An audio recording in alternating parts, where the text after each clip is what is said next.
एक बार फिर से स्वागत है आप सभी का मंडी.com में और अब वक्त हो गया हमारी खास पेशकश खेती की सिकंदर का। केंद्रीय वित्त मंत्री निर्मला सीतारमण ने 1 फरवरी को ऐतिहासिक बजट पेश किया, जिसमें कृषि, ग्रामीण विकास और किसानों की भलाई के लिए कई महत्वपूर्ण घोषणाएं की गई हैं। इस बजट में कृषि क्षेत्र के लिए 1.71 लाख करोड़ रुपए का प्रावधान किया गया है, जो कृषि क्षेत्र में क्रांतिकारी बदलाव का संकेत देता है। आइए एक नजर डालते हैं उन घोषणाओं पर जिनसे भारत के ग्रामीण क्षेत्र में एक नई क्रांति की उम्मीद जगी है।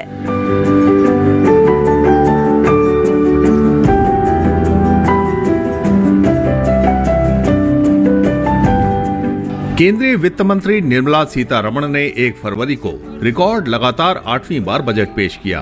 बजट में किसान, महिला, युवा समेत तमाम वर्गों के लिए बड़ी घोषणाएं की गई। बजट में कृषि एवं संबद्ध क्षेत्र के लिए 1.71 लाख करोड़ रुपए का प्रावधान है।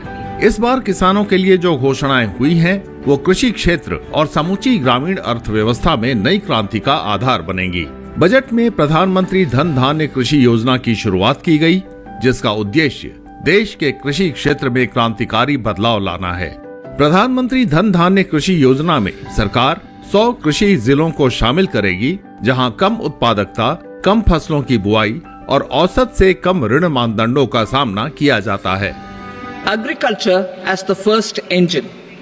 Now I move to specific proposals, beginning with agriculture as the first engine.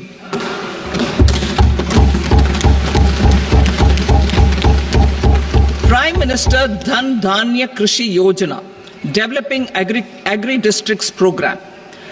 Motivated by the success of the aspirational district program, our government will undertake a Prime Minister Dhan Dhanya Krishi Yojana in partnership with states. Through the convergence of existing schemes and specialized measures, the program will cover 100 districts with low productivity, moderate crop intensity, and below average credit parameters. It aims to 1. Enhance agricultural productivity, 2. Adopt crop diversification and sustainable agricultural practices, 3. Augment post-harvest storage at the panchayat and block level, 4. Improve irrigation facilities, and 5. Facilitate availability of long-term and short-term credit. This program is likely to help 1.7 crore farmers. Budget 2025-26 में खेती और किसानी से जुड़ी कई अहम घोषणाएं की गईं, जिनसे ग्रामीण क्षेत्र में नई क्रांति का सूत्रपात होने की उम्मीद है। इस बार सरकार ने व्यापक बहुक्षेत्रीय ग्रामीण संपन्नता और अनुकूलन निर्माण कार्यक्रम की शुरुआत का ऐलान किया है, जो राज्यों की भागीदारी से संचालित होगा। इस कार्यक्रम का मुख्य उद्देश्य कृषि क्षेत्र में कम रोजगार के मुद्दे का समाधान करना है। इससे ग्रामीण क्षेत्रों में रोजगार के अवसर बढ़ सकते हैं। Building rural prosperity and resilience. A comprehensive multi-sectoral rural prosperity and resilience program will be launched in partnership with the states. This will address underemployment in agriculture through skilling, investment, technology, and invigorating the rural economy. The goal is to generate ample opportunities in rural areas so that migration is an option but not a necessity. The program will focus on rural women, young farmers, rural youth, marginal and small farmers, and landless families. The details are in Annexure A.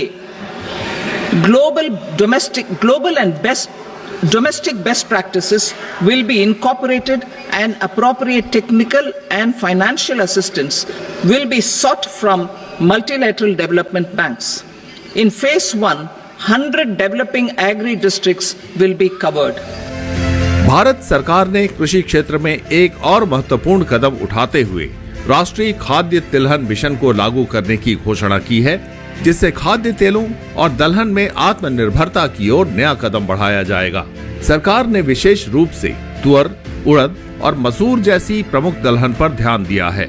इसके लिए 6 वर्षों तक चलने वाले दलहन में आत्मनिर्भरता mission की शुरुआत की गई है। इस मिशन का उद्देश्य किसानों को बेहतर समर्थन और लाभकारी मूल्य देना है, ताकि वे दलहन की उत्पादन क्षमता में वृद्धि कर सकें। Atmanirbharta in pulses. Our government is implementing the National Mission for Edible Oilseed for achieving Atmanirbharta in edible oils. Our farmers have the capability to grow enough for our needs and more. 10 years ago, we made concerted efforts and succeeded in achieving near self-sufficiency in pulses. Farmers responded to the need by increasing the cultivated area by 50%, and government arranged for procurement and remunerative prices.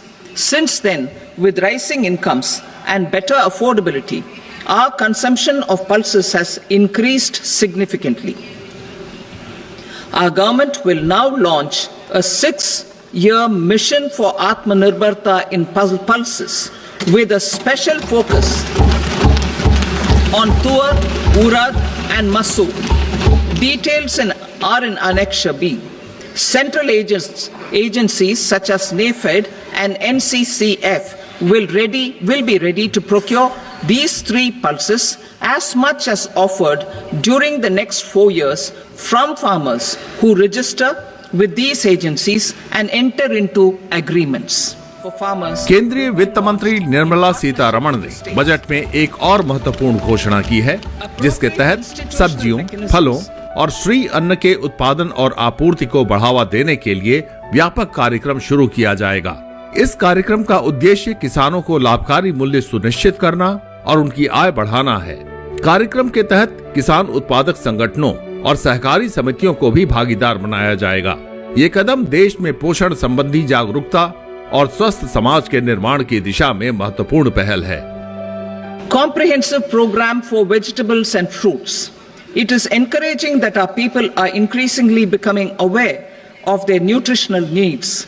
It is a sign of a society becoming healthier. With rising income levels, the consumption of vegetables, fruits and Shri Anna is increasing significantly. A comprehensive program to promote production, efficient supplies, processing and remunerative prices for farmers will be launched in partnership with the states. Appropriate institutional mechanisms for implementation and participation of farmer producer organizations and cooperatives will be set up. Bharat सरकार ने बिहार में मखाना उद्योग को और सशक्त बनाने के लिए महत्वपूर्ण कदम उठाया है। केंद्रीय बजट में मखाना उत्पादन, प्रसंस्करण और विपणन के सुधार के लिए बिहार में मखाना बोर्ड की स्थापना का ऐलान किया गया है। इस बोर्ड का मुख्य उद्देश्य मखाना किसानों का पथ प्रदर्शन, प्रशिक्षण और उन्हें सरकारी योजनाओं का लाभ पहुंचाना है। इसके साथ ही मखाना से जुड़े क्रियाकलापों में लगे लोगों को FPO में संगठित किया जाएगा, ताकि उत्पादन और मूल्य संवर्धन में सुधार किया जा सके।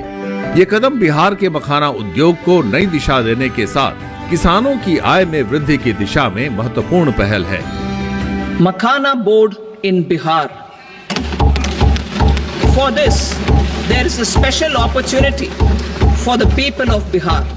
A Makhana board will be established in the state to improve production, processing, value addition and marketing of Makhana.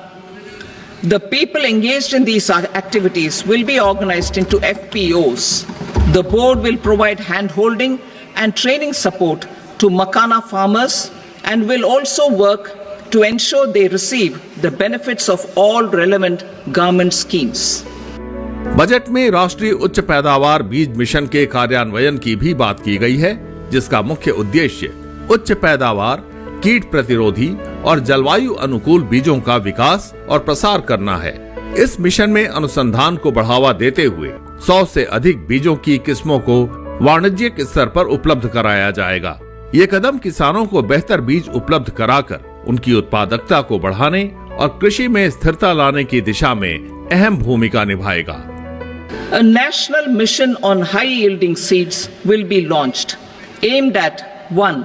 Strengthening research ecosystem, 2.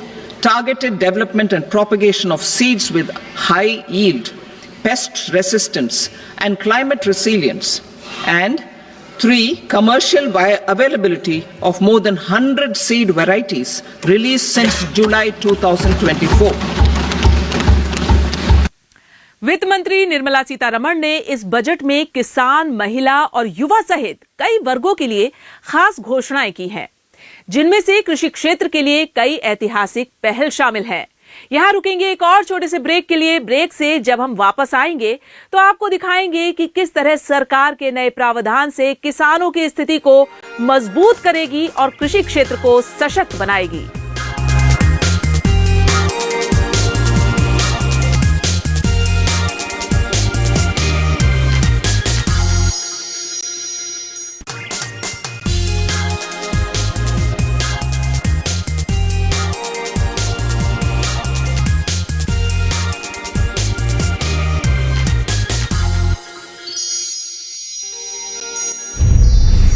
कृषि क्षेत्र में सुधार, नई योजनाएं और सरकारी पहल इस बजट का अहम हिस्सा रही है। इससे भारतीय किसानों को बड़ी मदद मिल सकती है और कृषि उत्पादन में वृद्धि हो सकती है। बजट की घोषणाओं ने निश्चित रूप से कृषि क्षेत्र में क्रांतिकारी बदलाव की दिशा में एक मजबूत कदम बढ़ाया है। किसानों की स्थिति को बेहतर बनाने के लिए सरकार कौन-कौन से प्रावधान लेकर आई है, देखिए आगे की इस रिपोर्ट में। केंद्रीय बजट में सरकार ने भारत के मत्स्य उद्योग को नई दिशा देने के लिए महत्वपूर्ण कदम उठाया है। भारत मछली उत्पादन और जलीय कृषि में विश्व में दूसरे स्थान पर है। अब सरकार समुद्री खाद्य निर्यात को बढ़ावा देने के लिए अंडमान निकोबार और लक्षद्वीप जैसे द्वीपों पर विशेष ध्यान देगी। सरकार भारतीय विशिष्ट आर्थिक क्षेत्र और गहरे समुद्रों से सतत मछली पकड़ने को बढ़ावा देने के लिए अनुकूल फ्रेमवर्क लाने की योजना बना रही है, जिससे मत्स्य उत्पादन और निर्यात को नई ऊंचाइयां मिल सकेंगी। India ranks second largest globally in fish production and aquaculture. Seafood exports are valued at 60,000 crore rupees.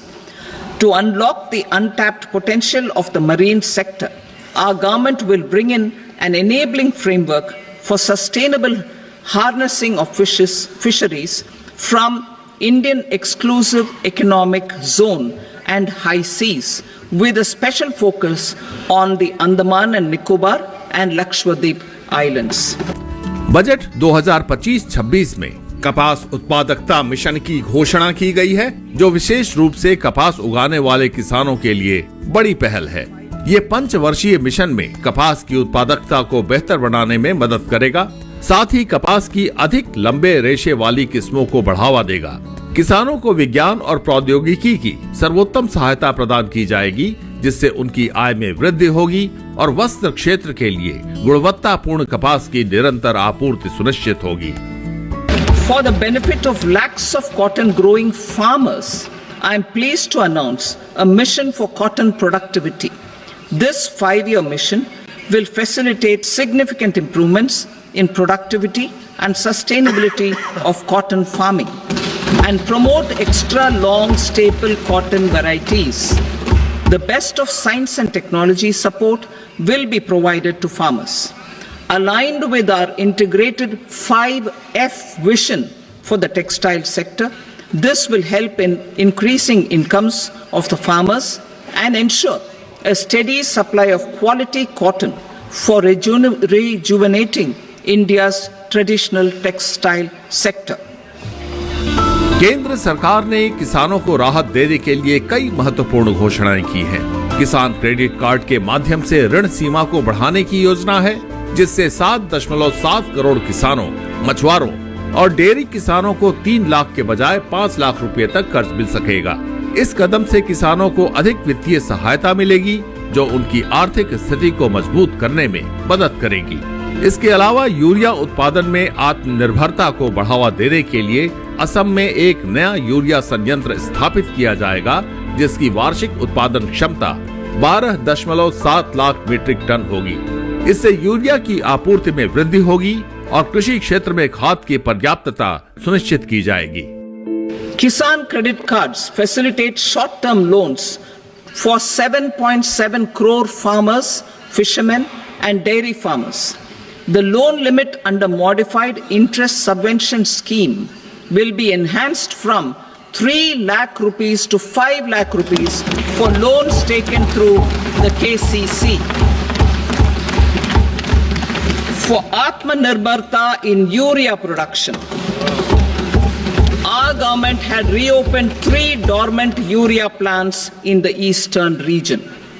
To further augment urea supply, a plant with annual capacity of 12.7 lakh metric tons will be set up at Namrup in Assam.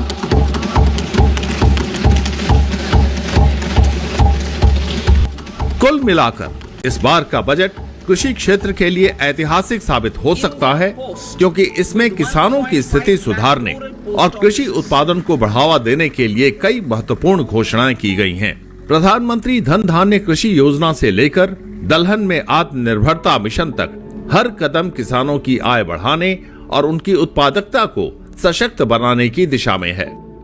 मंडी.com के लिए अनिल वत्स के साथ किशन भारद्वाज। कुल मिलाकर कृषि क्षेत्र के लिए इस बार का बजट ऐतिहासिक साबित हो सकता है। इसके जरिए सरकार ने किसानों की आय बढ़ाने और कृषि उत्पादकता को सशक्त बनाने के लिए महत्वपूर्ण कदम उठाए हैं। मंडी.com में आज बस इतना ही। अगले सप्ताह मैं फिर आऊंगी किसानों को प्रेरणा देने वाली सफलता की एक कहानी और दूसरी जरूरी खबरें लेकर। तब तक के लिए नमस्कार और आप देखते रहिए दूरदर्शन किसान। आपकी राय हमारे लिए बहुत महत्वपूर्ण है। आप हमारे टोल फ्री नंबर पर कॉल कर सकते हैं और अपनी राय दे सकते हैं।